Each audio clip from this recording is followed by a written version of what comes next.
चुनाव की तारीखों का ऐलान हो गया है। बिहार में पहले चरण का मतदान 19 अप्रैल को होगा, लेकिन इंडिया अलायंस में अब तक सीटों का फॉर्मूला सेट नहीं हो पाया है और जिसको लेकर बैठक का दौर चल रहा है। सब लोगों का मेन एजेंडा है कि बीजेपी को हम लोग रोकेंगे। कोई अनाउंसमेंट की उम्मीद हो सकता है। 28 मार्च को लोकसभा चुनाव के पहले फेज के नॉमिनेशन का आखिरी दिन है, लेकिन अब तक इंडी अलायंस में सीट शेयरिंग पर बात ही नहीं बन पाई।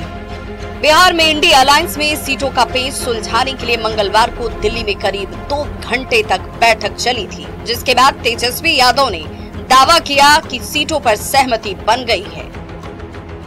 हम लोग अग्रीड हो गए हैं कि लेफ्ट पार्टियां, कांग्रेस पार्टी, आरजेडी पार्टी मिलकर के आगामी चुनाव साथ लड़ेगी और सीटों की जहां तक बात है, सबको सम्मानजनक सीटें जो है मिल रही हैं और जल्द ही इसका ऐलान जो है हम लोग पट्टा चल करके। बुधवार को एक बार फिर मुकुल वासनिक के आवास पर कांग्रेस की बैठक हुई और बैठक के बाद फिर से पहले जैसा ही दावा किया गया कि जल्द ही सीट शेयरिंग का ऐलान हो जाएगा। कोई अनाउंसमेंट की उम्मीद हो सकता है। बैठक हो सकती है सर खड़गे जी के यहाँ। ये अभी कहाँ मालूम है हमको खुद ही कि हम कहाँ बोलें कि कहाँ हो सकती है, बट हो सकती है।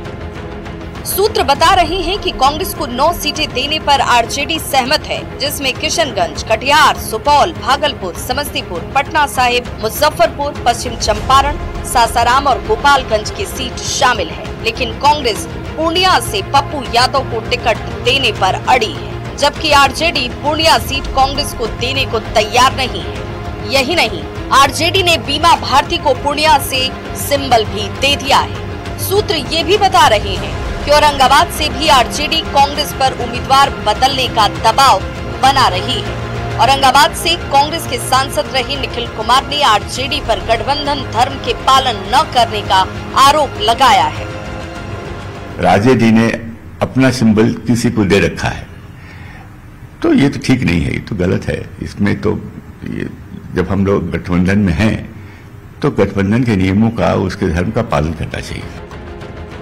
यानी कहा जा सकता है कि सीट को लेकर कांग्रेस और आरजेडी में सीटों का समझौता करीब तो हो चुका है, लेकिन पूर्णिया और औरंगाबाद जैसी कुछ सीटों पर पेच सुलझाना अब भी बाकी है। न्यूज़ 18 के लिए दिल्ली से अमितेश सिंह के साथ ब्यूरो रिपोर्ट। अब औरंगाबाद लोकसभा सीट का चुनावी इतिहास समझिए, जो बिहार की पहली फेज की 4 सीटों में शामिल है, जहां 19 अप्रैल को मतदान होना है। तो आइए जान लेते हैं औरंगाबाद सीट पर कब कौन कौन चुनाव जीता है और इस बार किसके बीच में मुख्य मुकाबला है।